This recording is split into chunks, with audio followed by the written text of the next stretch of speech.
Good morning. I'm Jackie Shelton, the chair of the 2022 Reno Women's March. Thank you for joining us virtually this morning. And we do know that it's not really a march when we can't, march, but we are hopeful that we'll be able to gather together again safely next year. For now, we've brought together a diverse group of people talking about equally diverse subjects, from housing, education, and the environment to racism and immigration. And we'll also hear about initiatives to help us all get along better, because we know that more unites us than divides us. If their words inspire you to take action, visit our website, northernnevadamarchesforward.org, to learn more. And many of our speakers are here today, either on Facebook or YouTube.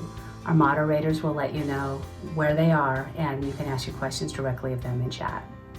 We have a mix of new performers along with some returning favorites. And if you felt good as hell last year, keep an eye out. We know that 3 to 5 minutes isn't nearly long enough to cover these important subjects. That's why we'll be hosting regular Zoom presentations throughout the year to explore them further. If you have some favorites, let us know what they are so that we can plan accordingly. We'll also be hosting quarterly What Can I Do networking events, where you get the chance to meet people working in these local community organizations and find out how you can help, whether that's financial, time, or something else. Mark your calendar now for Saturday, February 26th, and sign up on our website for notifications. Okay, I know you didn't come here today to hear me, so I'm going to turn it over to our wonderful lineup of speakers, starting with both of Nevada's United States Senators, Catherine Cortez Masto and Jackie Rosen, and they'll be joined by Nevada's First Lady, Kathy Sisolak. Thank you, and I'll see you on Facebook.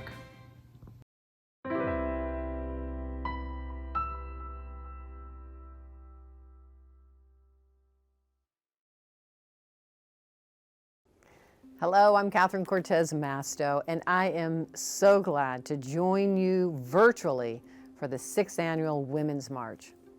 I want to thank the Reno Women's March Planning Committee for making this incredible event possible. I'm proud to be the first woman senator from the Silver State, and I am inspired every day by all of you who are working to find common ground for positive change. There are so many issues where our leaders need to hear women's voices, from childcare to the climate crisis to voting rights. And among the most urgent is the right to choose. Women's health care and women's control over their own bodies and lives are under attack from extremists all over the country. I am going to continue to work in the Senate to make sure women in Nevada and all over the country have access to high-quality health care, including reproductive health services. Thank you for being here today and making your voices heard. I hope this year's Women's March inspires you and gives you energy to take action.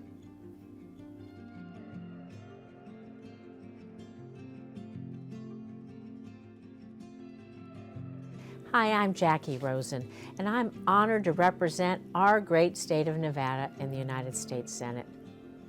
I want to thank Northern Nevada Marches Forward for hosting the Reno Women's March. You all worked incredibly hard to make this event a success. And thank you to everyone who's participating this year. It's such a critical time to continue to march and advocate for women's rights in our country. January 22nd is the anniversary of Roe v. Wade, and with abortion rights on the line across the United States, it's important now more than ever that we stand up for what we believe in. That's why I've championed and supported numerous legislative efforts to protect reproductive rights in this country, and I will continue to do so. I am standing with you in this fight to defend the right for women to make their own health care decisions. 2020 marked the 100th anniversary of the 19th Amendment, which guaranteed women's constitutional right to vote. We've accomplished so much over the last 100 years, and the work continues. We need all of you to be leaders in your community and across our country so that our daughters, nieces, sisters, granddaughters, and every young woman benefits from a more equitable future. I'm honored to be the second woman ever to represent the great state of Nevada in the United States Senate and to serve along my partner, Senator Catherine Cortez Masto. Nevada remains one of only a handful of states to ever be represented by 2 women in the United States Senate at the same time. And I'm grateful to follow in the footsteps of so many public servants who believed in a woman's freedom over her life, her vote, and her body. When women lead, we see real change. When women have a seat at the table, we make progress that wouldn't otherwise be possible. I encourage you all to keep breaking down barriers, shattering glass ceilings, and pushing down the door until you're in the room where the decisions are being made. Our country will be better off for it. I'm so proud of all of you for stepping up and marching for these issues on behalf of all women. Thank you, and I look forward to continuing with you in this fight.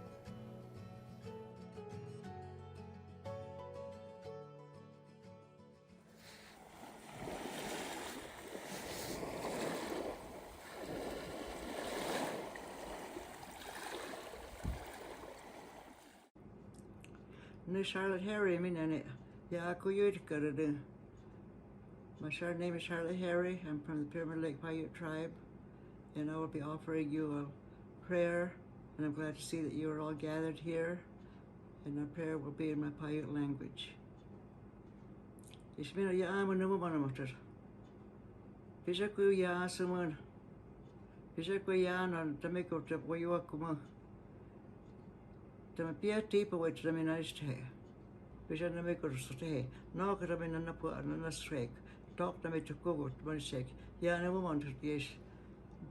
No we took him with checker. On the bottom of the Pishakwe, ya Pishakwe, Shamiak, no make of nice shade, nigger Pohan and your quapi hagampa. Ihwa. It is our responsibility to honor indigenous peoples of the Great Basin. In the south, we honor the southern Paiutes by their name, the Nuuvi. In the north, from Pyramid Lake to the Mojave Desert, the Numu take pride with the pupfish, trout, and kuyui. Extending from Death Valley to the Ruby Mountains and beyond are ancestral lands of the Western Shoshone and Goshutes. Throughout the high desert to the alpine areas of Tahoe, the Washoe stories center around their beautiful lake. All indigenous peoples have place names that were trade routes and areas dedicated for gathering, hunting, and healing. Indigenous peoples continue to have access to honor songs and prayers that bring a balance and an indebtedness to protecting the lands, wildlife, and waters against sickness. We honor indigenous teachings and the continued protection we seek for our Earth Mother. For the past 4 years, indigenous peoples, specifically women and children, have been leading the Reno Women's March. We march and advocate for missing and murdered indigenous women and girls. We march for land protection from mining and resource extraction. Our moccasins on the pavement are a reminder of the deep connection we have to our ancestral lands. With each step, we honor the strong indigenous women and girls who have been stolen from us due to colonial violence. We walk forward in their memory, uplifting their voices that have been silenced. Hello, my name is Cheryl Johnson, and I'm a member of the Pyramid Lake Paiute tribe. And we recently had a tragedy here in our community. My niece Amanda and her unborn baby boy Ezra Davis were murdered in a domestic violence act. Both their lives were taken. And I know that many of you out there are hearing Amanda's story. And I pray that you would take it to your own communities and tell that story. Reach out to the young women out there that are being hurt so they will never have to face this in their own communities and in their own lives. And on behalf of my sister Jolynn Sander, the Davis family, we would like to thank all of the community, all of those nationwide that have been praying for our family and for our people. You've touched our hearts, you've warmed our hearts, and it's helping us to get through this terrible time. So I would like to say Pishat you. Thank you so much. The jingles I can hear, they sound like rain showers. I can feel my feet switching forward. My heart chants a beat, and I follow. My sacred dress brings healing, prayers bounded by the jingles. I lead by tradition. My dance is medicine for our people.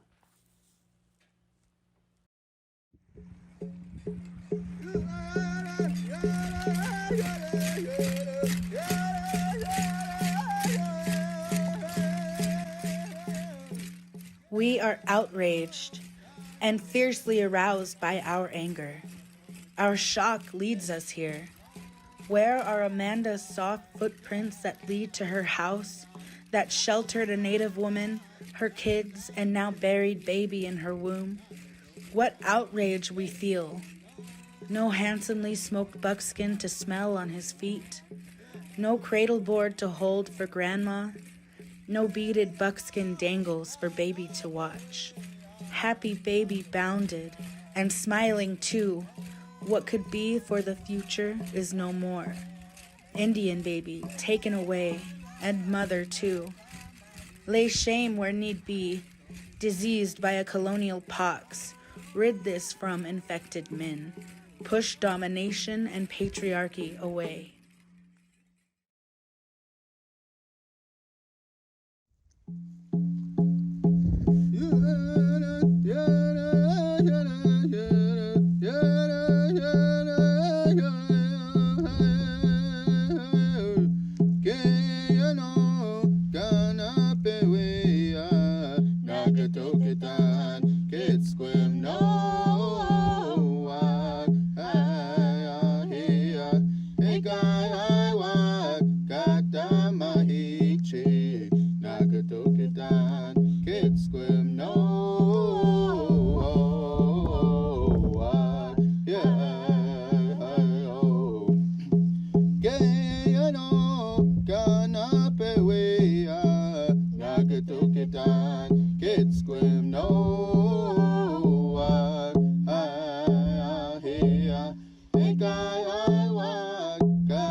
Hello, everyone. My name is Kathy Sisolak, and it is my honor to serve as First Lady for the state of Nevada. I would like to start off by thanking everyone who has made this year's Reno Women's March possible and for inviting me here today.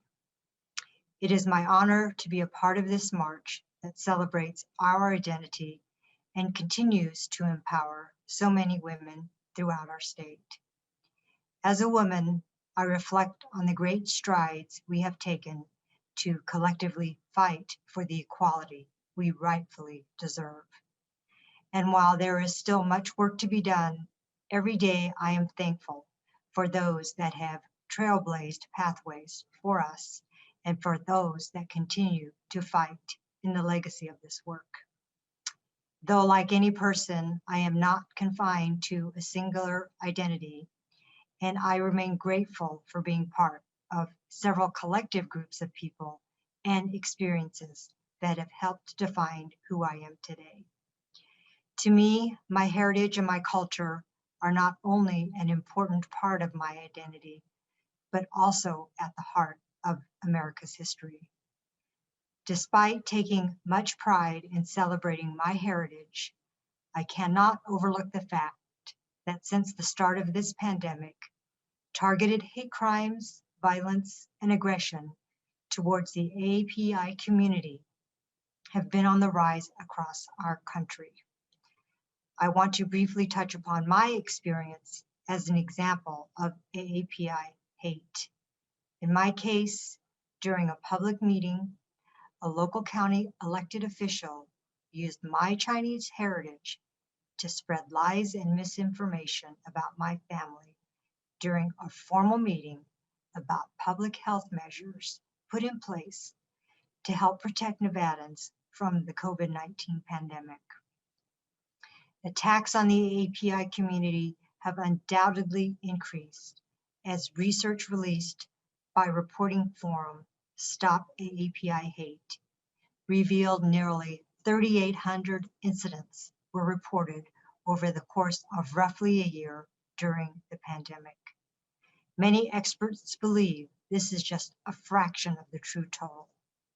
This is just unacceptable, and my husband Steve and I are firmly stand upon the belief that no one should ever be targeted or persecuted for their race, ethnicity, or the color of their skin. I love that the Reno Women's March is focusing on how we can create change in our communities. When it comes to this topic, I have a few suggestions. First, support the needs of AAPI groups on the ground. AAPI groups in our communities are the go-to places of refuge and resources for our AAPI people in Nevada. We can show our support as a society by donating money, helping with translation services, and if you are capable, offering your support in legal assistance. Second, I encourage everyone to speak out if you witness a hate crime or incident. If you find yourself witnessing something, either speak out or, if it's safe to do so, intervene. Third, report the hate crime or incidents. If it's a violent situation or safety is in danger, call 911 immediately. Hate crimes are underreported. Numerous Asian American community leaders have reminded us that reporting an incident you experienced or witnessed can help bring greater awareness and strengthens the chance a perpetrator will be prosecuted. Lastly, never stop raising your voices and encourage fellow community members to do the same. Ask leaders to center the needs of affected communities, tackle systematic racism, and help the needs of survivors. At the end of the day, we need to ensure each of us does our part and actively contribute to help address this issue. Together, let's continue to break down barriers that divide us and find the peace and unity we all cherish and deserve. Once again, thank you for inviting me, and please know that I will continue to be a partner in these efforts because it is initiatives like these that undoubtedly bring us closer together. Thank you.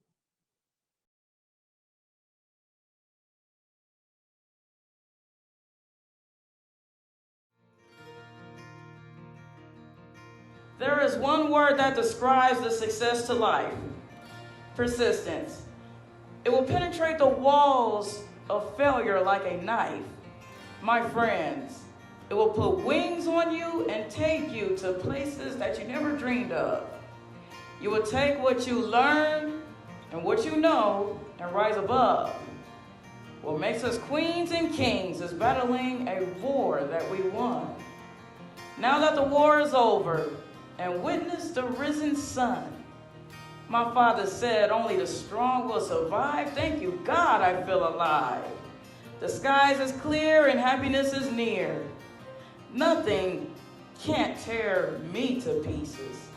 This war that I've been through won't leave no traces and no scars on my face.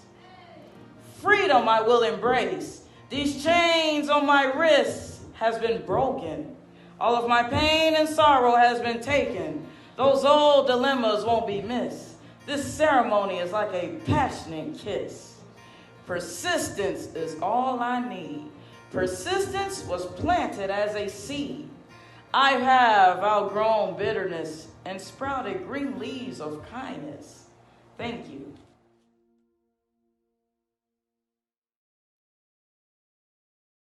Hello, my name is Roya. In 1985, my father decided to leave Afghanistan because he felt that it was too dangerous to live there anymore. I was 6 at the time. On our drive to Kabul, a gunman stopped us. "Get out, right now! I want everything, all your jewelry, your money, everything, right now!" On the side of the road, there was a man crying. "Oh, please, give me my vest back. Take everything, anything, just give me my vest back." My mother starts to cry. "Oh, why won't you give his vest back? Just give his vest back." I start to panic. "Modar, please stop crying. I don't want any of us getting hurt. I don't want to die. It's up to me to keep us safe." Once we arrive at Kabul, we have to walk across the desert at night to Pakistan. As we walk, I still feel like it's up to me to keep everyone safe. 3 years later, we are flying down on December Eve to the US. I look out my window and I see lights everywhere. Colorful lights, lights on trees, trees indoors. Wow, America's beautiful. But I never lost that sense that it was up to me to keep everyone safe. I hear it's common for immigrant children to become the caretaker for their parents and their siblings. As I tried to fit in, it felt like no one could relate to me. What I believe many people don't understand about immigrants is that we often don't feel worthy of getting out because of the trauma that we've endured. And we also experience PTSD. During the recent crisis in Afghanistan, that's exactly what happened to me. I experienced PTSD all over again because my mother asked me to get some of her family members out of the country. After months of grueling paperwork and letter writing, I felt like a helpless 9-year-old all over again. And still, after all that work, their immigration was stopped due to the fact that the policies are now so difficult and the standards are so difficult to meet. Today, I am still the helper, keeping my hope alive by working on myself and helping others in more effective ways to bring hope back to the hearts of people. If you are interested in helping the people of Afghanistan or the immigrants right here in the US, I have a few resources for you. AfghanCoalition.org, Islamic Relief, IRUSA.org, and reaching out to your local mosques. Thank you.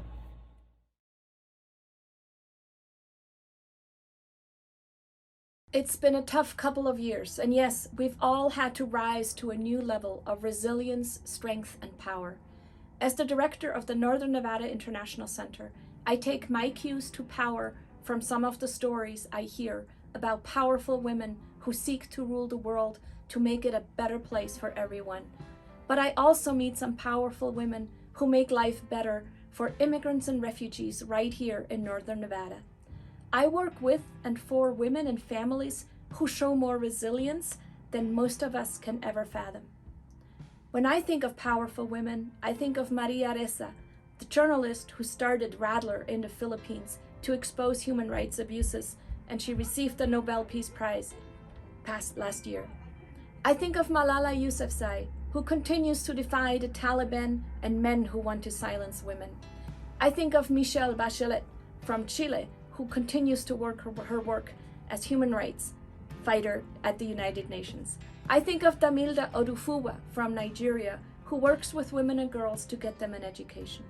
And I think of Ellen Johnson Sirleaf, the first woman president in Africa who continues her struggle on behalf of all Liberians and Africans. Our refugee resettlement manager here at NNIC, whom I have seen work 23 hours in a day, managing a growing team of refugee resettlement case managers, visiting a family in the evening to bring them food and comfort, and staying at the hospital all night with a dying child. I think of Gretchen Hindi, one of NNIC's volunteers, who has made it her life's mission to get every client we serve employed and housed. I think of one of our refugee clients from Syria who lost her husband this week to a brain tumor, but continues to fight, looking for normalcy for her family and learning to live in our community. And I think of her daughters who now have to move on without their beloved dad. I think of a young woman from Afghanistan we recently resettled, and she's all alone. She's throwing up every hour, every day, because whatever pain she's experiencing without being able to verbalize it, all alone in a country she doesn't know. She doesn't know what future she has. She doesn't know whom to trust. She just doesn't know. I think then of my own 4 daughters, fortunate to have education, support, living in a country with the rule of law, but most importantly, the stability of the most powerful country in the world that is supposed to be good enough and rich enough to support its residents, white and brown, and all the shades in between. Our country, which I believe my daughters and their daughters will rule one day. Thank you.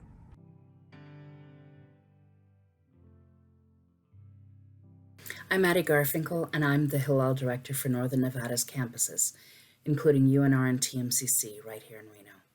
The mission of Hillel is to enrich the lives of Jewish college students and their friends so that they may enrich the world.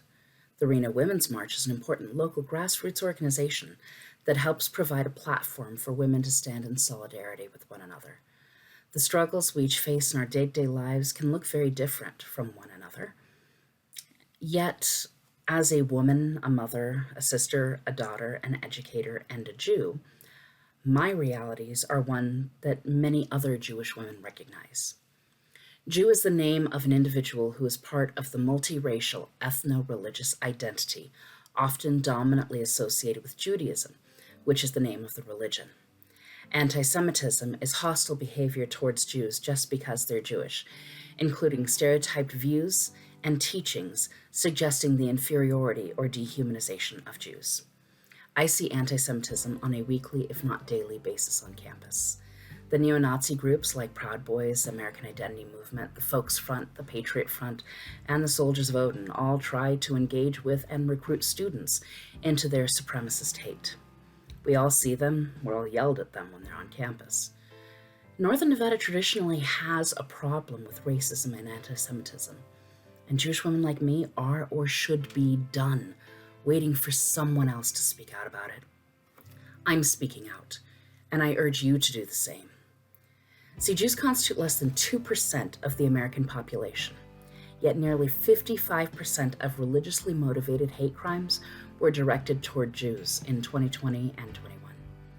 The 2020 State of Anti-Semitism in America report revealed that 88% of American Jews are concerned about Jew hatred in America.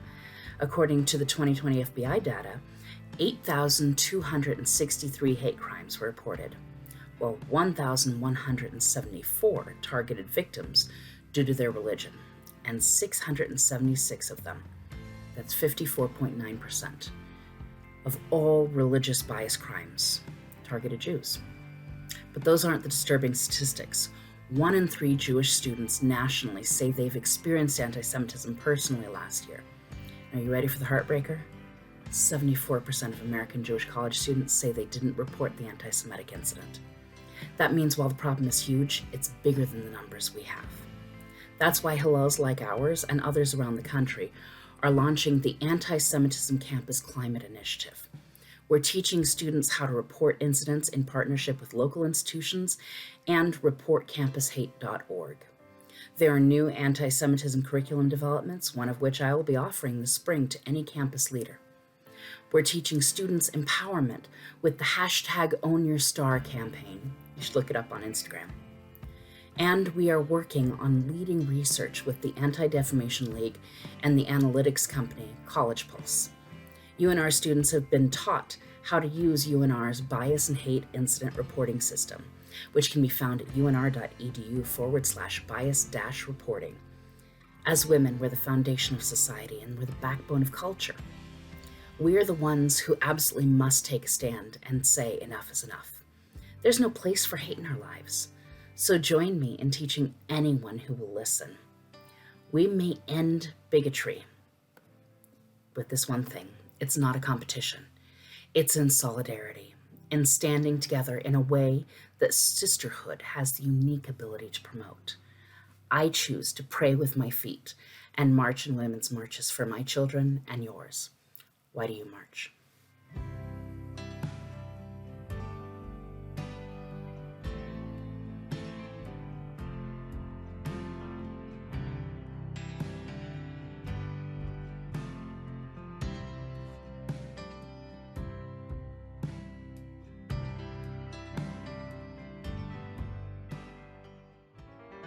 At first I was afraid, I was petrified.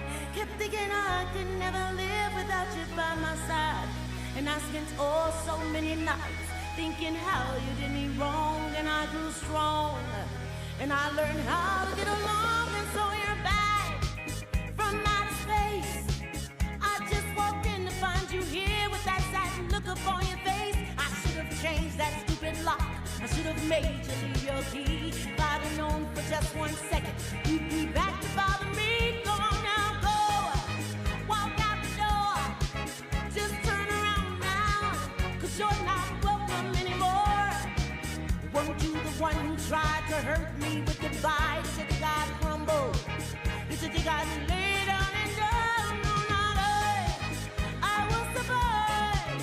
Oh, as long as I know how to love, I know I'll stay alive. I've got all my life to live. I've got all my love to give, and I'll survive. I will survive. Hey, hey.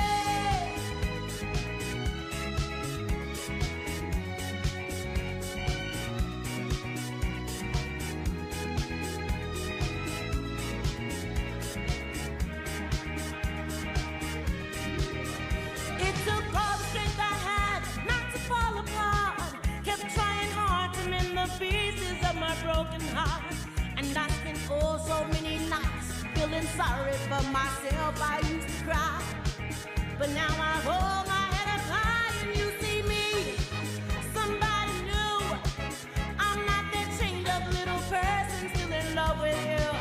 And so you felt like dropping in and just expect me to be free. Now I'm saving all my love for someone who's loving me. Go on now, go. Walk out the door.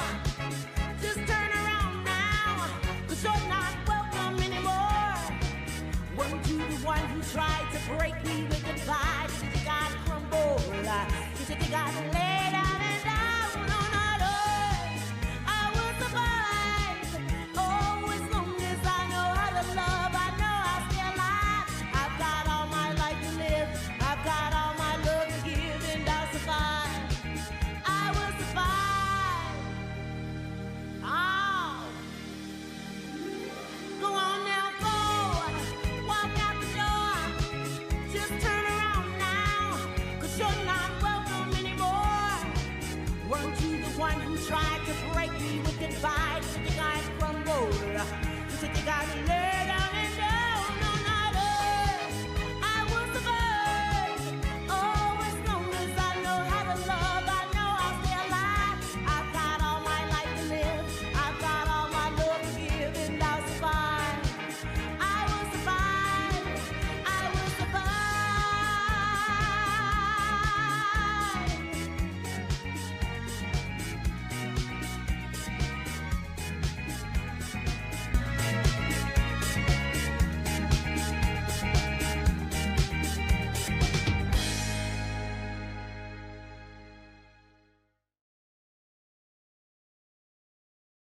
Hello everyone and good morning. My name is Jazz Margarita, my pronouns are she, they, and I'm an organizer with Planned Parenthood Marmonte and Planned Parenthood Votes Nevada.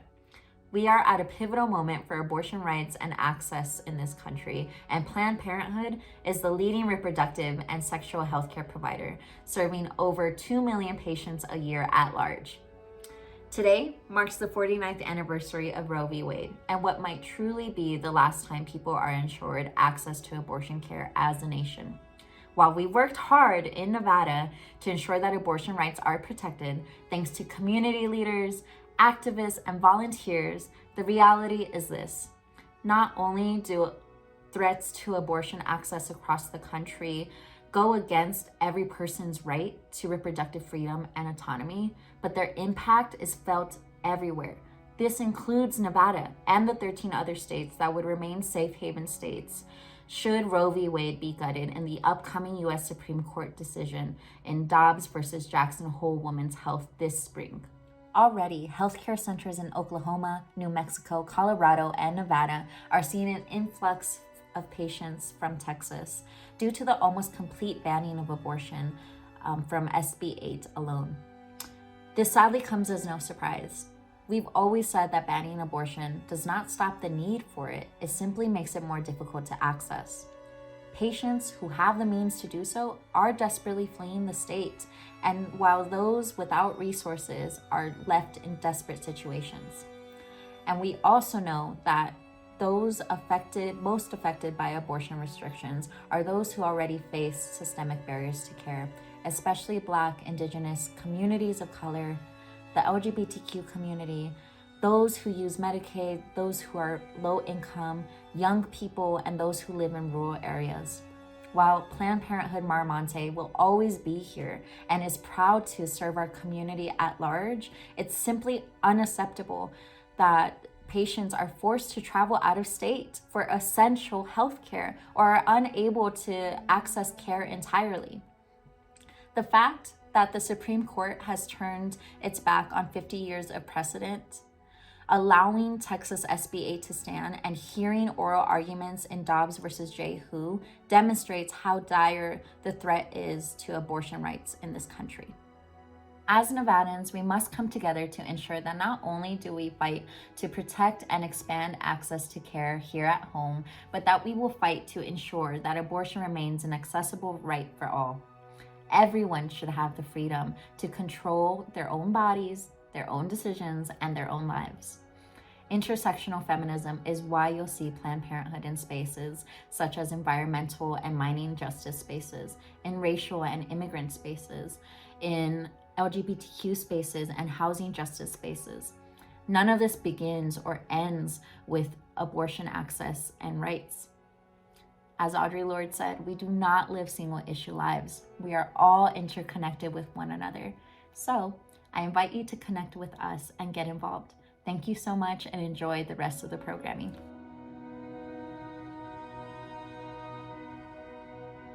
Hi everyone, my name is Carla Ramazan and I am a proud co-founder of Wild West Access Fund, which is an abortion fund in our lovely home state of Nevada.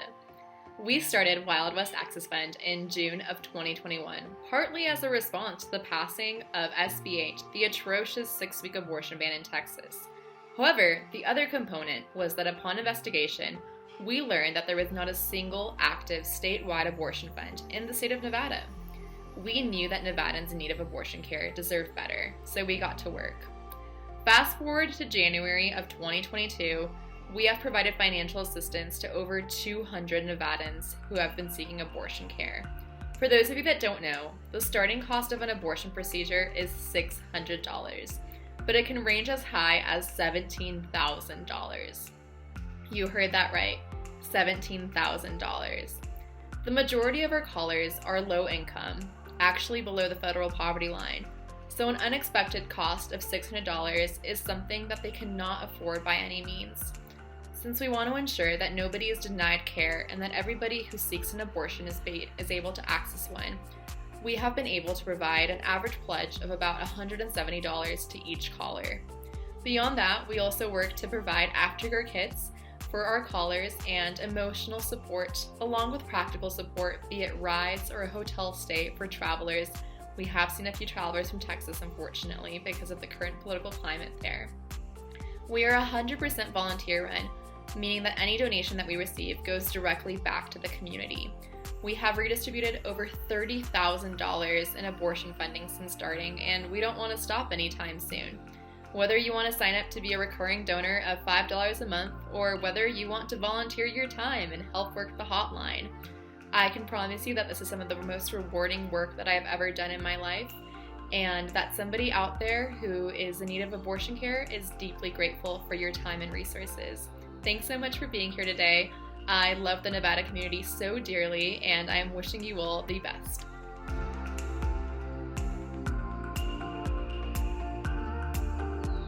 Hi, hey, it's Women's March 2022. Steve and Cassie Funk here, and we've brought a song for you. One for the discouraged, the disoriented, the disillusioned and despondent, the discontented and discombobulated about the slow pace of change. Cassie and I long for the day when we're all going to be able to gather and march together, but until then, we have this song, inspired in part by Maya Angelou and Ruth Bader Ginsburg. It's called Not Dead Yet.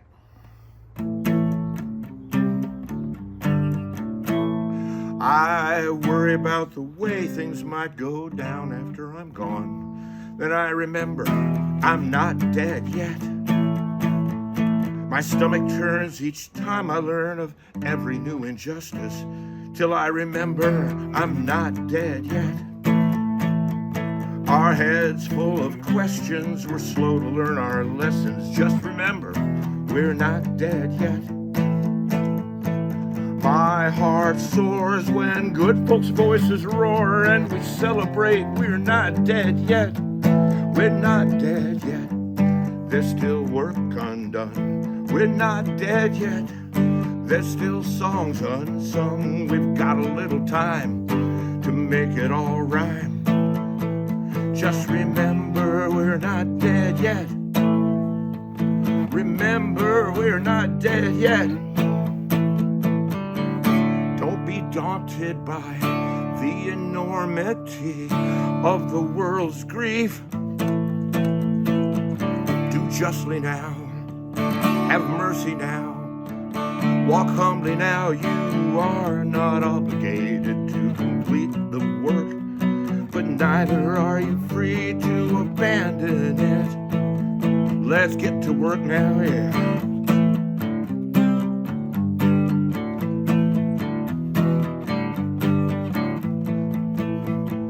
Our hearts soar when good folks' voices roar and we celebrate. We're not dead yet.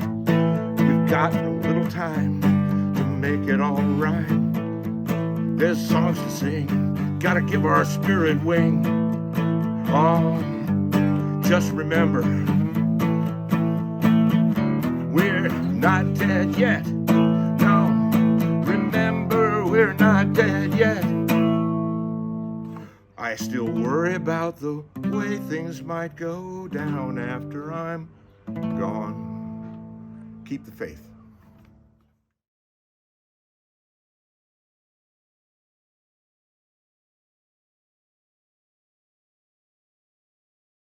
Hi, I'm Lily Barron with the ACLU of Nevada. Right now, in the U.S., voting rights are under attack.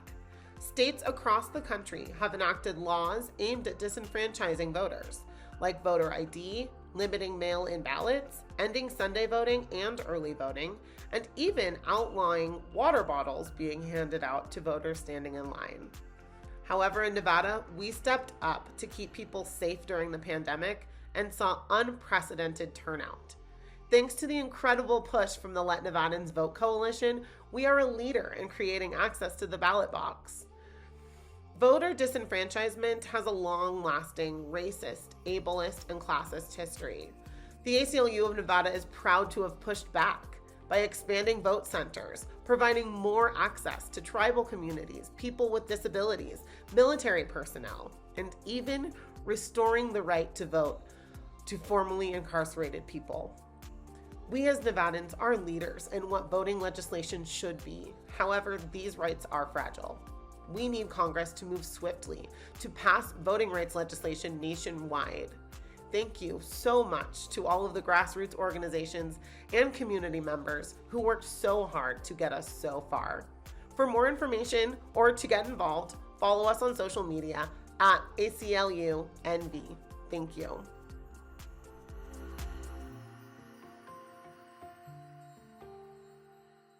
I do my hair toss, check my nails. Baby, how you feeling? Hair toss, check my nails. Baby, how you feeling? Woo, child, tired of the bullshit. Gone, dust your shoulders off. Keep it moving, yes, Lord. Trying to get some new shit in there. Swimwear, going to the pool. was she. Come now, come dry your eyes. You know you a star, you can touch the sky. I know that it's hard, but you have to try. If you need advice, let me simplify. If he don't love you anymore, just walk your fine ass out the door. I do my head talk, check my nails. Baby, how you feeling? Head talk, check my nails. Baby, how you feeling? Feeling good as hell. Baby, how you feeling? Woo, girl, need to kick off your shoes. Gotta take a deep breath, time to focus on you. All the big fights, long nights that you've been through. I got a bottle of tequila I've been saving for you. Boss up and change your life. You can have it all, no sacrifice. I know we did you wrong, we can make it right. So go and let it all hang out tonight. Cause he don't love you anymore. So walk your fine ass out the door. And do your head talk, check my nails. Baby, how you feeling? Head talk, check my nails. Baby, how you feeling?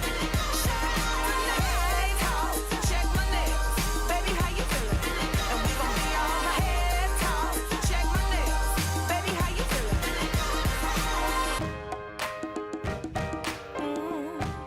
Yeah. Alright. Listen, if he don't love you anymore, then walk your fine ass out the door. And do your head talk, check my nails. Baby, how you feeling? Head talk, check my nails. Baby, how you feeling? Head talk, check my nails. Baby, how you feeling? And we gon' make it right. Head talk, check my nails. Baby, how you feeling? Feeling good as hell. Baby, how you feeling?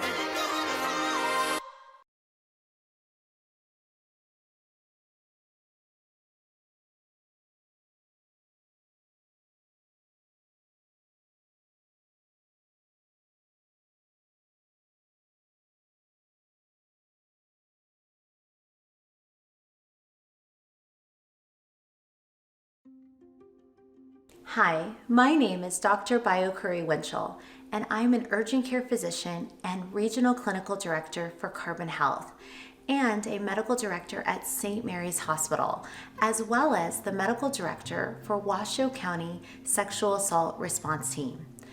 As we enter the third year of the pandemic, the word COVID means something to you. Whether it's the loss of a loved one, previous or current infection with the virus, history of exposure, or you have made a decision to become vaccinated or remain unvaccinated. The one shared theme is the desire to return to a level of what was considered normal for you. As a frontline doctor and mom, I too hope we return to our normal lives. COVID-19 is a virus that has disrupted our lives. I share with you as a healthcare provider, I have seen the impact of this virus from the young to the senior population. The virus can affect any age and change the future of your life. Yes, some people have been fortunate to have mild symptoms.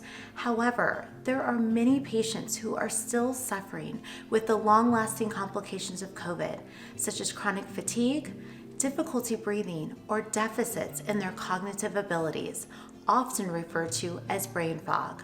I encourage you to reach out and invest in accurate and credible information on COVID-19 so you can make the best decision for you and your family. Thank you.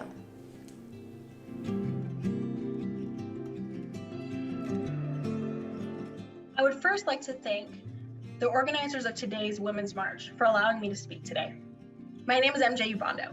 I'm a Filipina American, a Washoe County and UNR graduate, a member of the nonprofit Empower Nevada Teachers, and most importantly, a Nevada educator for the past 10 years. I believe in the power of words, so I've spent almost all of my career teaching English. That is until this school year, when I began my new position as an intervention teacher, which I like to describe as someone who chases kids around and reminds them why they have what it takes to graduate.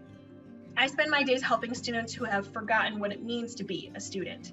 students who are having a hard time keeping up, students who are struggling. Though it is a job I never imagined doing when I first started teaching, it is a job I have come to really enjoy. A job I only have because I had to admit to myself that I too was struggling. Teaching has always been challenging, but like our medical professionals and our frontline workers, I've struggled adapting to the demands of an already overwhelming job in the throes of an ongoing pandemic. Last year, I struggled so much that I made myself sick, literally. I got shingles at 32. Then a month later, my shingles dislodged something in my ear and I developed a bout of vertigo that was so bad I couldn't walk or eat anything without vomiting uncontrollably. Despite my doctor blaming my illness on intense stress, I blamed myself and my own poor habits, overeating, undersleeping, lack of exercise, instead of recognizing that being overworked enabled these habits and triggered getting sick. I wondered whether or not I was cut out for teaching for a while, until I talked to a friend whose younger mother and sister, both who are teachers, and both who got shingles last year. I remember a colleague who was so overwhelmed by a grueling teaching load in an unruly class period with 40 students, she was forced to take a leave of absence due to extreme emotional stress. I thought about a friend who started teaching around the same time I did and left education completely after he and his wife started a family. He knew he was spending more time with other people's children instead of his own. I know many stories like his. They've affected my own family choices and planning and relationships. Last year, when I finally knew I had to leave teaching, but before I lucked into my current position, I couldn't stop thinking about teacher after teacher after teacher, all of whom didn't make it past their 5th year because the struggles of their job outweighed the joy of it. The past 2 years, the entire world has been coping with a difficult time, so it's easy to blame today's educational issues on COVID. Yet the truth is the pandemic has only exacerbated problems that have been plaguing public schools for as long as I can remember. This is especially true in Nevada, a state that has historically ranked lowest in almost every educational metric. Just last summer, Education Week gave Nevada a D- for overall school finance. We are below the national average in taxable resources and far below the average in per pupil spending. When I became a teacher, it required a 4-year degree and a 6-month unpaid internship, an internship that I eventually had to pay for. Today, the starting salary for a Nevada teacher, a job mostly held by women, is around $40,000. That's less than $20 per hour, since I don't know any teacher that doesn't work over 40 or 50 hours a week. In contrast, an assistant general manager of any fast food chain makes about 60 or 50K. Our most crippling number is our class sizes. Nevada classrooms are 40% larger than the national average, 28 students per class versus 20. 8 might not seem like a big number, but it doesn't just mean our students are squished together like sardines. It means less time to teach, to prepare, to spend one-on-one with a student, less time for a teacher to listen, less time for a student to be seen and heard. For me, it meant as an English teacher averaging about 150 students every year, that it would take me about 12.5 hours to grade one essay assignment, if I could speed read each of them in 5 minutes, which I never could. Last year, it wasn't just the stress of teaching during a pandemic that made me sick. In each of our lives, COVID has forced us to peel away the layers of reality to expose the condition of our society's most elemental and fundamental foundations. To be cut out for teaching is to be conditioned to an abusive relationship that manipulates you away from your own needs and rights by guilting you to say it's best for kids. After years as a student and a teacher, it took a pandemic for me to realize why Nevada has always ranked so low in education, why we are so used to doing more with less, why teaching is a job everyone agrees is vital, but can't agree on what we need to thrive, not just survive. I made myself sick last year with exhaustion, with disappointment, and with rage. Our society has forgotten what it means to be a teacher, or maybe we never really knew because we keep demanding more and more and more without giving much in return. And despite the influx of COVID relief package, the pandemic is robbing education even more. In the trenches of yet another surge, we are losing teachers, bus drivers, custodians, counselors, social workers, support staff, aides, substitutes to burnout and illness. Just yesterday in Washoe County, there were over 500 unfilled substitute shifts, which mean that 500 teachers, administrators had to cover. Like all professions right now, people are leaving education in droves. Those who remain are wrestling to keep up in an environment that seems determined to leave them behind. They are struggling, they are exhausted, and our students are suffering. Whatever normal we settle on after COVID cannot be a return to the normal of education. Nevada's normal is worse than average. It is below it. To rise above it, we must provide our education system with the resources to take care of our children and offer our educators the support to take care of themselves.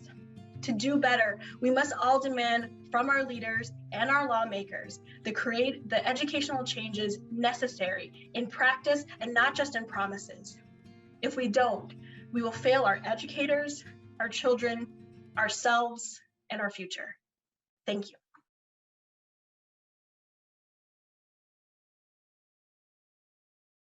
This one's called Poison.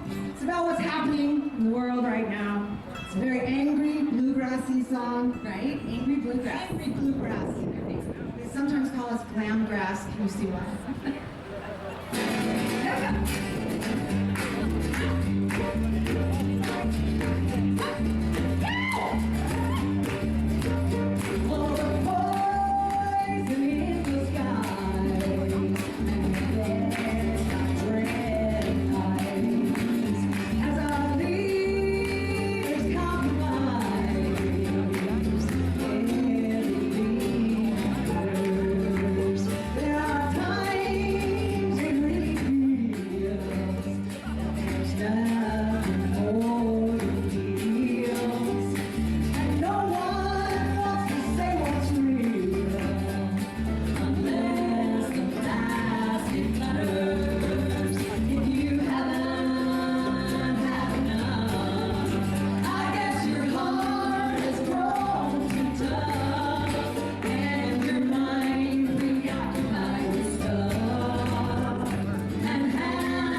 Greetings. My name is Patricia Gallimore. I am the first vice president for the Reno Sparks NAACP. I am also their environmental climate justice chair. And welcome today to the Women's March. I'm so glad y'all decided to join us. And let's start first by celebrating each other.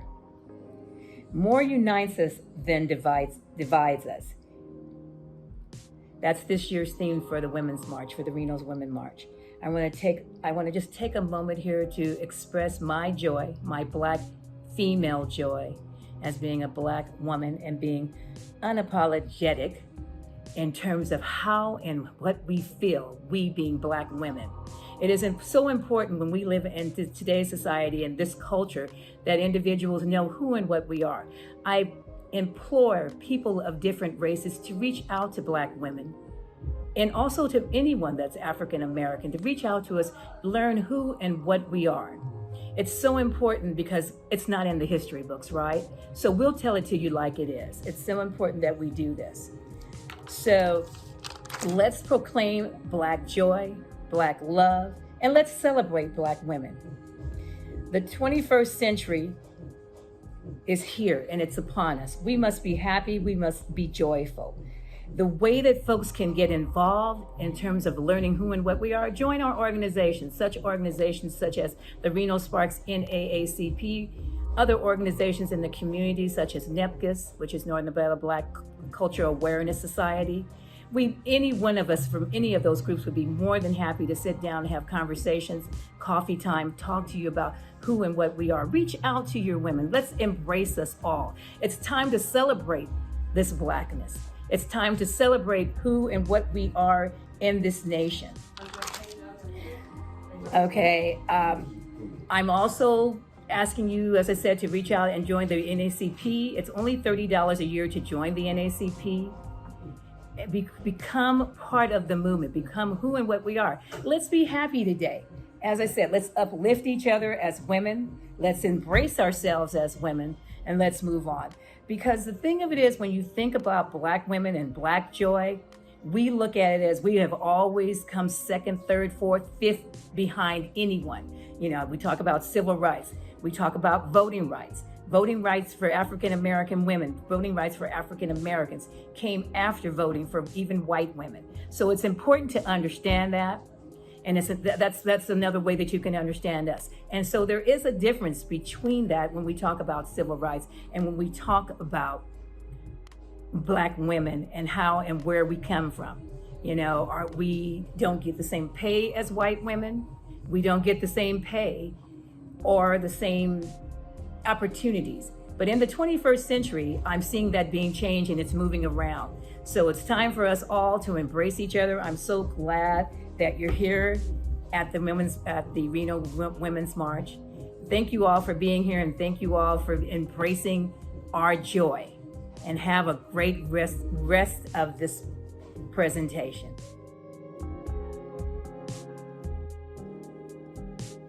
Hi, my name is Sherry Scafidi and my pronouns are she, her, and hers. Do you include your pronouns when you introduce yourself to strangers? And why did I include my pronouns? I am a transgender woman. Transgender people sometimes have a difficult time with feeling validated for who they really are. That is why pronouns are so important. What about non-binary people? People that do not identify as male or female? I know that concept may be difficult for some people to understand, but there have been non-binary people since the beginning of time. How do those people react to pronouns like male or female when they do not consider themselves either one? Many transgender people may not appear to be the gender that society has typically associated with male or female. Because of the stereotypes that society has placed on gender, many people do not believe that trans women are real women and trans men are not real men. I have known since about the age of 9 that I was female, even though my body did not resemble a girl's. I was born with a female brain and a male body. In today's world, it is acceptable for cisgendered men to have long hair, wear nail polish, earrings, and even makeup. Cisgendered women may have short hair, a buzz cut, or even a shaved head. Many cisgender and transgender women do not wear makeup, jewelry, nail polish, clothing, and things that are considered feminine. If you were a cisgendered woman or cisgendered man, how would you feel if you had to keep correcting people as to your true gender? Transgender people often have to correct people as to their gender much more than cisgender people do. So, as I hope you understand, pronouns are quite important, not only for the transgender community, but for everyone. And I hope you use yours. Thank you.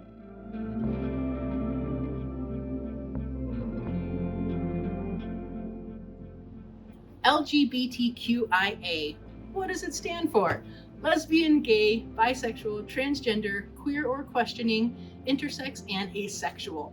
Oftentimes, you'll also see a plus sign at the end of that, and that's to represent being all-inclusive, wanting to make sure that all identities, even those not represented within that acronym, are able to identify and able to be acknowledged.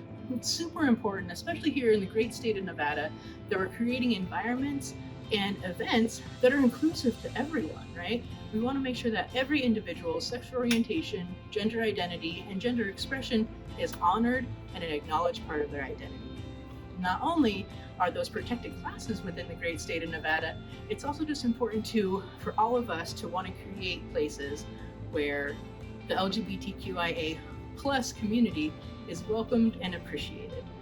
As we move forward with Northern Nevada's Women's March, we're very fortunate to have these wonderful spaces included for us. You're broken down and tired, living life on a merry-go-round, and you can't find the fighter, but I see it in you, so don't walk it out. And mountains, we gon' walk it out, and mountains, and we'll rise up, rise like the day, we'll rise up, rise unafraid, we'll rise up, and we'll do it 1,000 times again. We'll rise up, high like the waves, we'll rise up, in spite of the ache, we'll rise up, and we'll do it 1,000 times again. For you,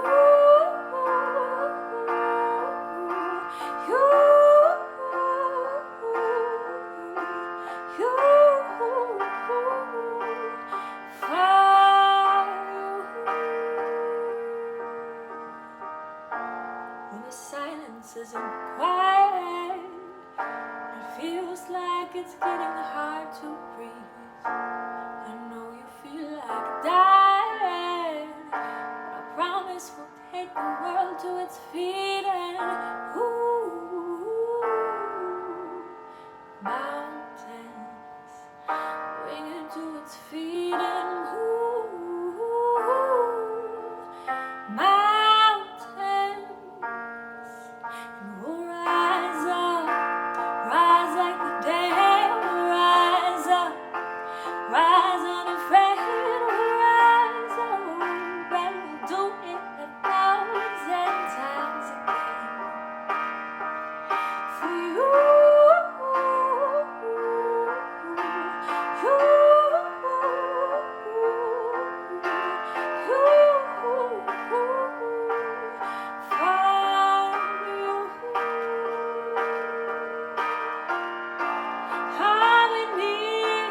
all we need is hope. For that we have each other. For that we have each other. Yes, we will rise, we will rise, we will rise.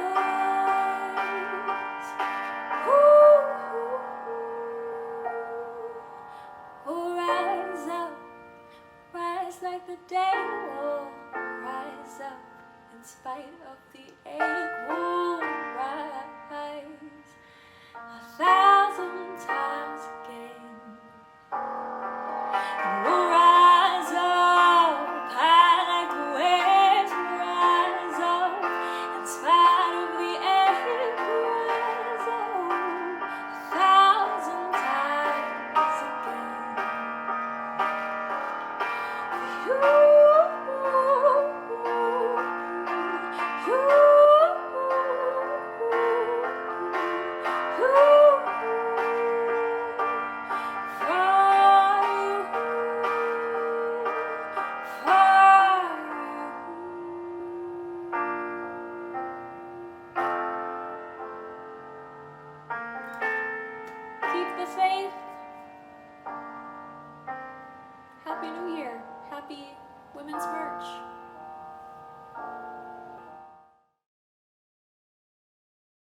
Okay, cool. So my name's Wendy Wigglesworth. I'm the outreach director with RISE, the Reno Initiative for Shelter and Equality. I started with them by volunteering when I lived out at the end of the world, which is where I lived last when I was outside. It's kind of scary. And I was good out there with a generator, pizza, Wi-Fi, and Jen from RISE convinced me somehow that I could do more when I was stable. So I was able to sneak into somebody's house that had passed away, take over the lease. But here comes the housing challenge. 2 months later, I got a no-cause eviction because they were tearing it down. So RISE helped me get stable. I'm now the outreach director, but the effort to get to the housing part was so hard because I finally got inside. They convinced me, and now I got an eviction notice. So the only place I could find was a motel, which is where I am now. And I've been here almost 4 years this next August. Hopefully I don't get to 4. And I was on a whole bunch of wait lists for low to medium income housing, and I've received 2 calls that I no longer qualify because I'm above the low medium income now. So I went from like the dirt and getting a place to like now I call it the diamonds, and now I make too much for all those places that I was on the wait list for. So housing sucks, for lack of better words, and I think if we just had more of it, it'd be that would fix everything. But the challenges with the developers and the approvals and the permits and the waits and then the meetings, and like I wish there was a streamlined process to do all that, being it's such a national crisis all the way down to local. I mean, everybody says it's going to get worse. If this pandemic gets worse, I think we're looking at more. But in the meantime, I think we need to stop arguing about who got where and how we did this, but what we need to do it better. So I think if every developer would be open to it and included low income housing units per every building they made, we wouldn't have a problem. I think if we had wages that matched what the rent has increased to, I think we wouldn't have this problem as well. In this town in Reno, it's a real touchy subject because we've grown so quick.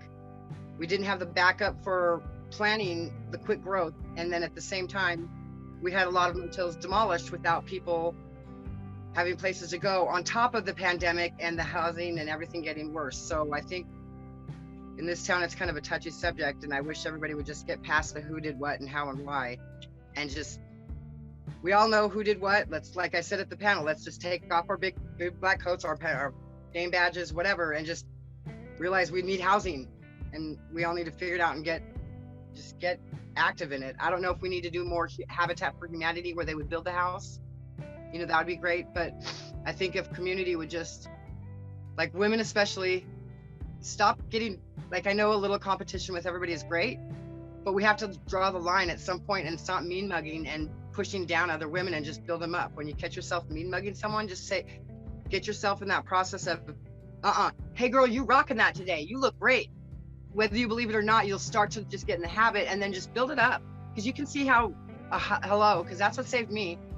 Like that introduced me to Nico from our town, Reno, and that has brought me so much. And his family too. A hello is all it takes. Like you see someone who's not doing well, just stop and say, hey, what do you need? They need $1 for a beer. They might be going through it.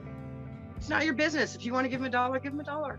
But be kind to everybody, especially other women, because if we want this stick to change, we have to. We can't just keep stepping over everybody. Like we need to build a ladder instead.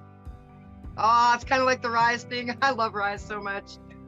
RISE, we now run, we used to just do outreach was our core, offering whatever was an immediate need instead of like adding a plan or you have to do it like this, like everybody else. And comfort is what I call serving at comfort. And now we are lucky to partner with the Washoe County Human Service Agency. So we are the operators of our place. We have 138 bed home for women and 38 rooms in various homes for families and another home for temporary assistance for displaced seniors. And the campus is only growing, and it is so not like anything I've ever seen. Like I was in the shelters before, we're on Record Street, and I would go there. I would go to our place. Like the bathrooms have a shower curtain where you can change and then your shower. So that little bit of privacy to me was like what really stuck out, instead of dorm-like showers like the jail in other shelters. So shout out to Washoe County Human Service Agencies and the staff, because I just makes me want to cry when I talk about it, because like it's just so amazing what a hello and some compassion and treating someone just like you want to be treated would be, you know, because everybody forgot what their mom said. I was so excited. I was so excited. I made this for, is it upside down? I made that for the march just because I didn't put the apostrophe, but I want, you know, this is what I was trying to do when I was trying not to record my video because it wouldn't work out. I paint instead, so I painted this for it. So.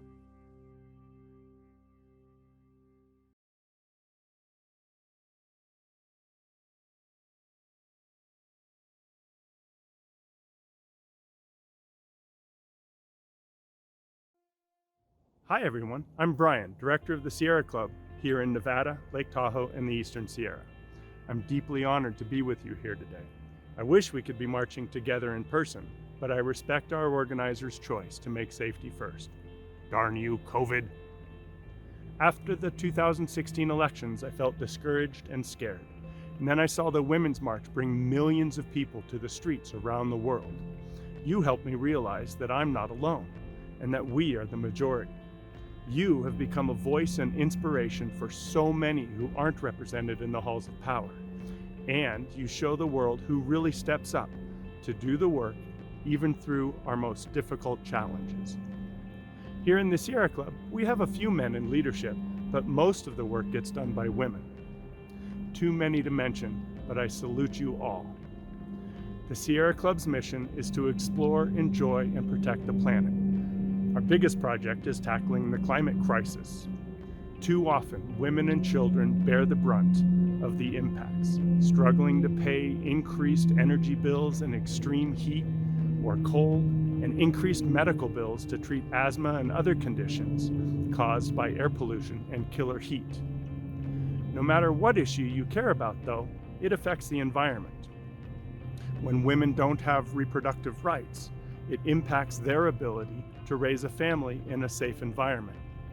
And it affects population growth, which is arguably the biggest challenge our planet faces. When people are denied their rights to vote, we can't elect leaders who will stop this climate crisis and choose the health of our communities over profits for polluters.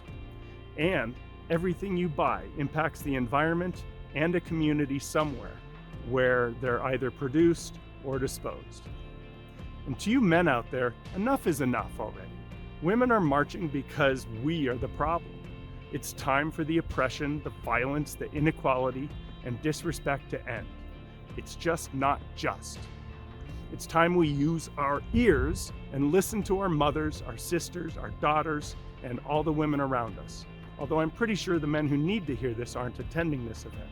So it's our duty to reach out to them. It shouldn't be on women to defend themselves against such brutality. So what can you do to make a difference? Join an organization that does good work. We'd love to work with you at the Sierra Club, and I'm told there's a link in here somewhere. Ask someone you admire what they would do. Team up with your friends, pick a project, and make something happen. And don't let anyone, especially yourself, keep you from speaking your truth. Thank you all for marching and speaking for justice. Please keep doing it, because the more you claim your power, the more we heal our relationships with each other, and the more we heal our relationships with the planet. It's all the same work, and your voice matters. Supported by each other and this beautiful world, I know we can do this. With love and gratitude to you all, thank you for marching today.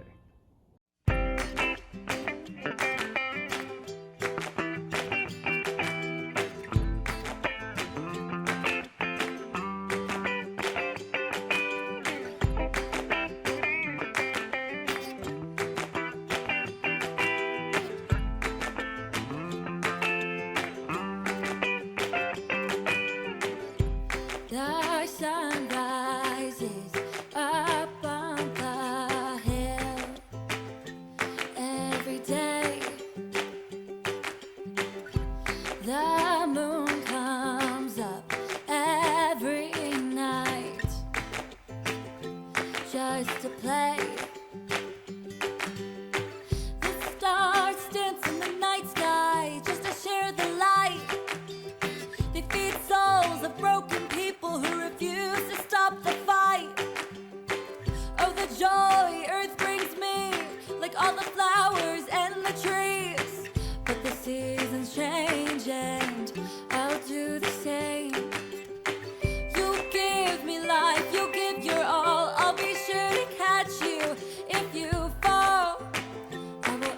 your call. My soul's awake, but it's yours to take. I can never fake my feelings. My heart's at stake again.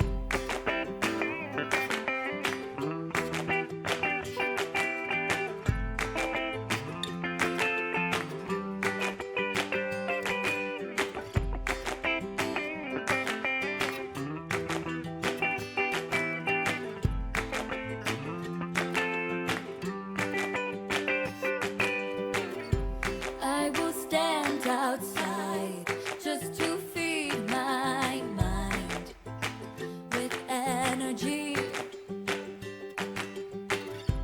With my arms spread wide, moving like the tide. I'm looking out at what's in front of me.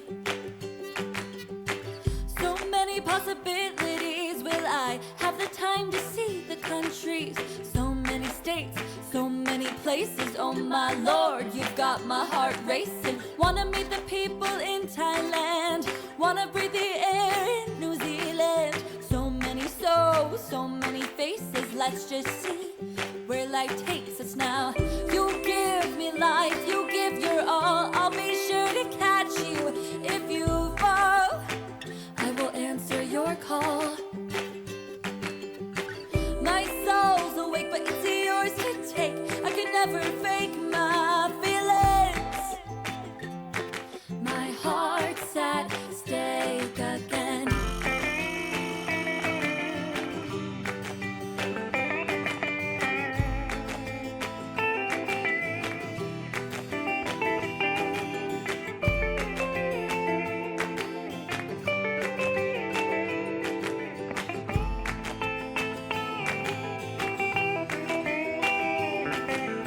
Love wash over me, just like the waves.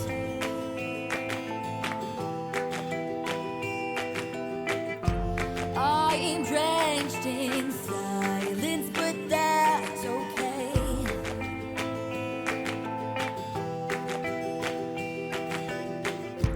Crave to love more than I can barely hold.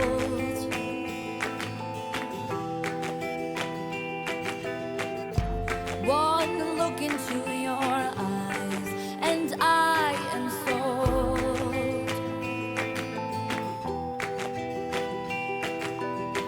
You give me life, you give your all. I'll be sure to catch you if you fall. I will answer your call. My soul's awake, but it's yours to take. I can never fake my feelings.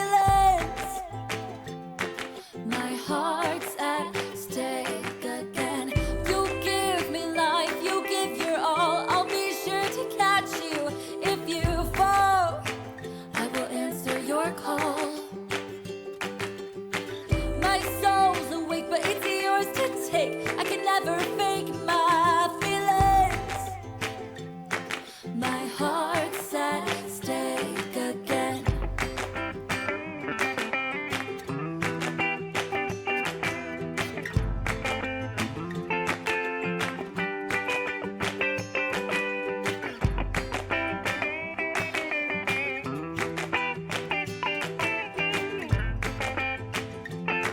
My heart's at stake again.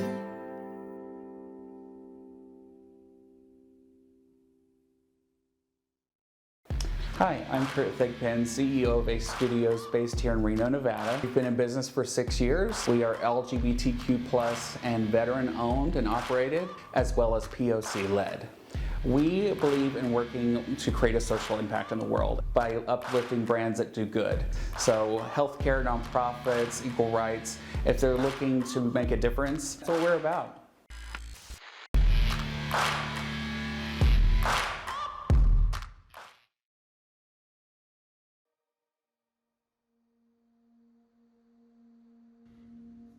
Hi, I'm Diaz Dixon, Systems Vice President for the Common Spirit Health National Foundation.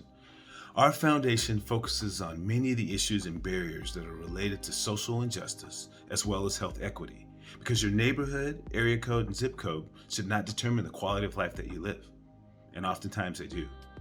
I also want to say thank you for giving me the opportunity to be a part of the 6th annual Women's March.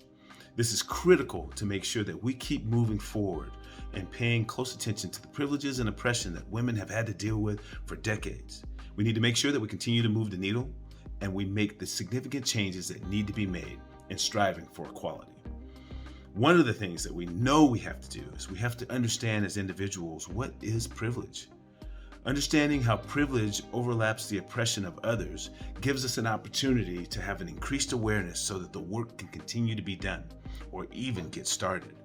Did you know, particularly with BIPOC populations, that women of color and indigenous women are 3 times more likely to experience death during pregnancy? They're also much less likely to undergo labor induction and to receive regular cervical exams. These type of things should not be happening. It's 2022. We need to make sure that we are paying attention to why these oppressions and privileges are happening. And paying attention to our history tells a lot about why we sit where we sit. So what I would recommend for us is to pay the most attention to ourselves is lead with empathy. Maybe ask someone about the privileges that they don't have. That's a comfortable place to bring people in and start the conversation going. Make sure that we understand the relative nature of privilege. How do you have privilege? What are the privileges that you sit in? I know I have a number of privileges running nonprofits in Reno for some time, but when I get on a plane and I land in Kansas City, Missouri, all of those privileges are gone. So sometimes privileges are just temporary. Sometimes they're just regional. And understand that systemic injustice hurts all of us. It does no good for any family when a mother is working next to a man who's making more money. It doesn't benefit us when we know that there's unfair treatment happening all around. And lastly, I'd like to say is be uncomfortable. It is okay to be uncomfortable. And being uncomfortable is not feeling guilty. Being uncomfortable inspires us to grow. Every individual has the capacity to learn, grow, and change. So what are your privileges? What are your oppressions? What are those of people that are around you? Let's learn about them. Let's grow. And let's change for the good of all of us. Thank you. For me, like many of you, 2016 was a pivotal year in my relationship to politics and activism. I was tired of feeling angry at the other side and powerless by the polarization. I also felt motivated to do something about it. I remember asking myself, how do we move forward as a country?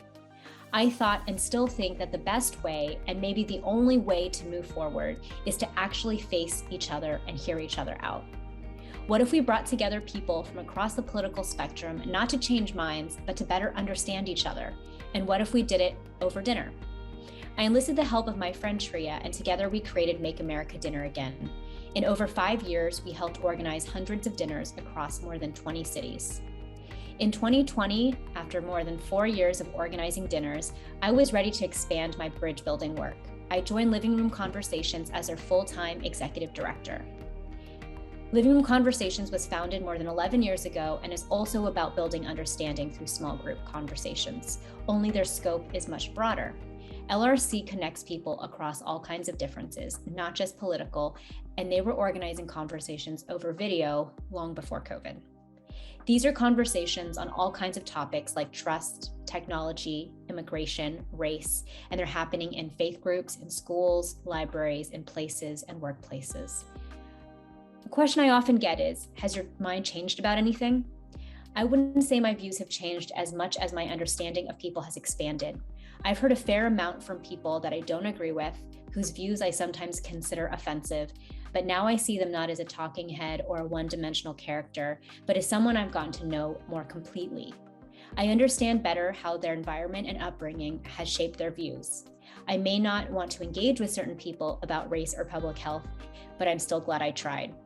I'm also more aware of my own biases and am more careful with my words. I used to make generalizations or use absolutes like always and never. I do that a lot less now. I have learned a lot about others and about myself, and I'd like to invite you to join me in this work.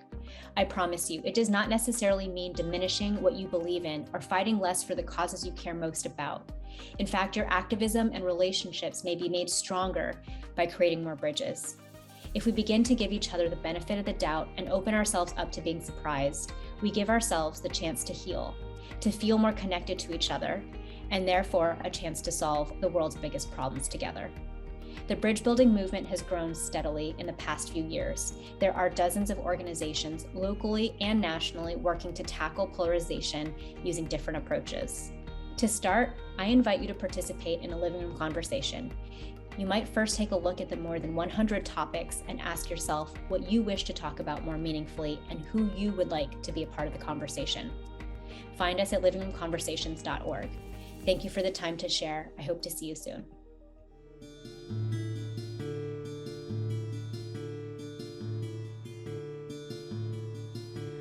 Where are you going? Where are you going? Can you take me with you?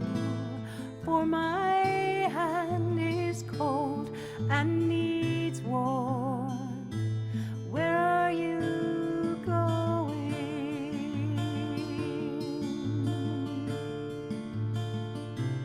Far beyond where the horizon lies, where the horizon lies, and the land sinks into mellow blueness. Oh, please take me with you. Let me skip the road with you. I can dare myself. I can dare myself. I'll put a pebble in my shoe and watch me walk. I can walk. I can walk.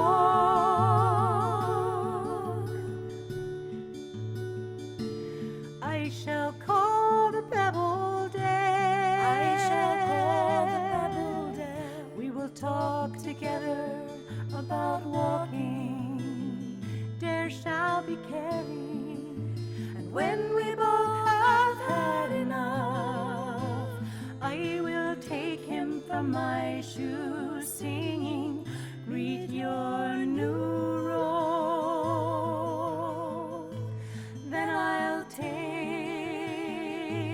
your hand, finally glad that you are here by my side, by my side, by my side, by my side, by my side, by my side, by my side, by my side. By my side,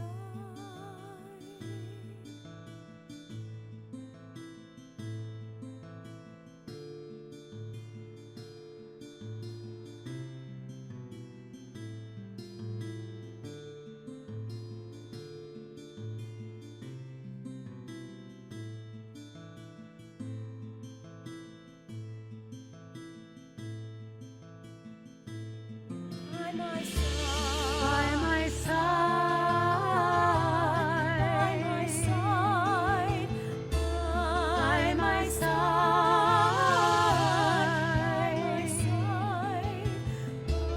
by my side, by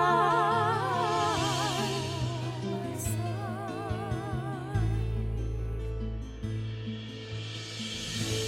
Thank you all for joining us for the 2022 Reno Women's March. My name is Jane Grossman, and I am co-chair of Northern Nevada Marches Forward. We are an inclusive, volunteer-run organization with the mission to support, spotlight, and uplift the voices and power of diverse people and communities to create transformative change. I hope we've done just that today with our inspiring speakers and artists. We thank each and every one of them for lending their voices and their stories to the march. I also want to thank our incredible team of volunteers at Northern Nevada Marches Forward who donated their time and energy to make this march happen. Special thanks to Jackie Shelton. Without Jackie and her talents and passion, this march simply would not have happened. Thanks to Ace Studios for so beautifully weaving together all of the videos and for their sponsorship. We'd also like to thank our other sponsors, which includes the University of Nevada, Reno Department of Diversity and Inclusion, Indivisible of Northern Nevada, Reno Type, and Planned Parenthood of Marmonte. We hope we've inspired you to step it up and to get involved. To find out how to get started, please join us on Saturday, February 26, from 11 to 12:30 for What Can I Do? This is a networking event where you can meet the people behind some of Northern Nevada's highly effective nonprofits and community organizations. We hope there you can find the best home and fit for your talents, passions, and energy. You can sign up on our website, Northern Nevada Marches Forward, or you can find a link on our Facebook page. Starting in March, we will be hosting monthly forums to help you learn more about critical issues facing Northern Nevada. Our friend Leo Safarte will take us home with one final song today, My Home is a Home of Prayer. As you go forward into 2022, may this song remind you that truly more unites us than divides us. Thank you for joining us, and thank you for being part of the solution.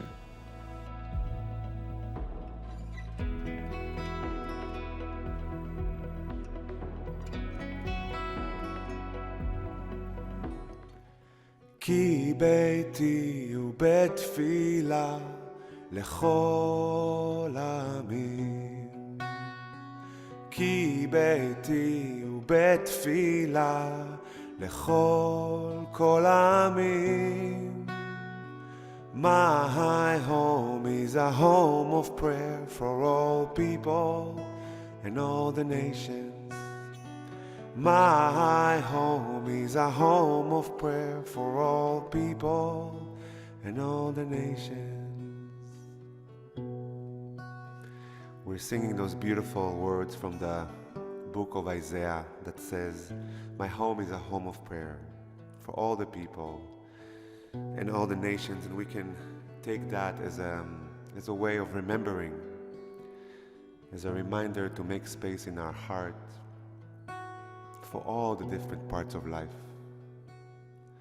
for the highs and the lows and the hard and the soft and everything that we are going through together.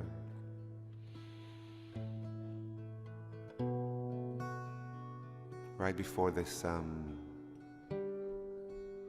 line starts, a home of prayer, it says there that we're celebrating on the sacred mountain all the beautiful diversity of life. And I like to think about it as an inside diversity, making space for all the things inside of us and outside of us, all the people, all the nations. So I invite you, if you're able, to maybe close your eyes for a minute and put your hand on your heart, and sing those words with me. And with every breath you take, with every heartbeat, you're making a little bit more space for everything you're going through.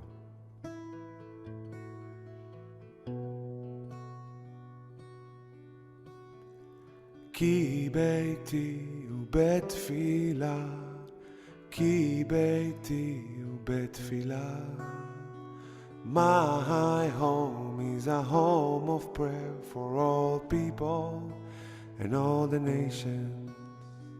My home is a home of prayer, כי ביתי הוא בית תפילה, כי ביתי הוא בית תפילה, אני תפילה. Every time you take a breath in, every time your heart beats, we're making room for one more part of life that we want to bring in.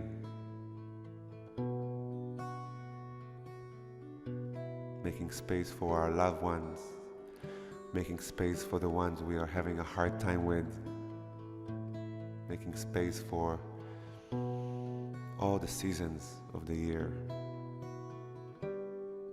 expanding our home, expanding our prayers with kindness, with love, with chesed, compassion.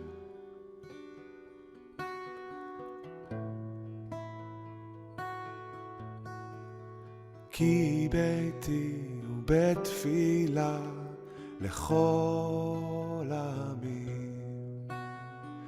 כי ביתי הוא בית תפילה לכל העמים.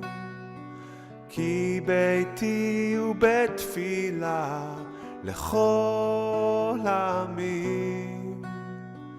My home is a home of prayer for all people and all the nations.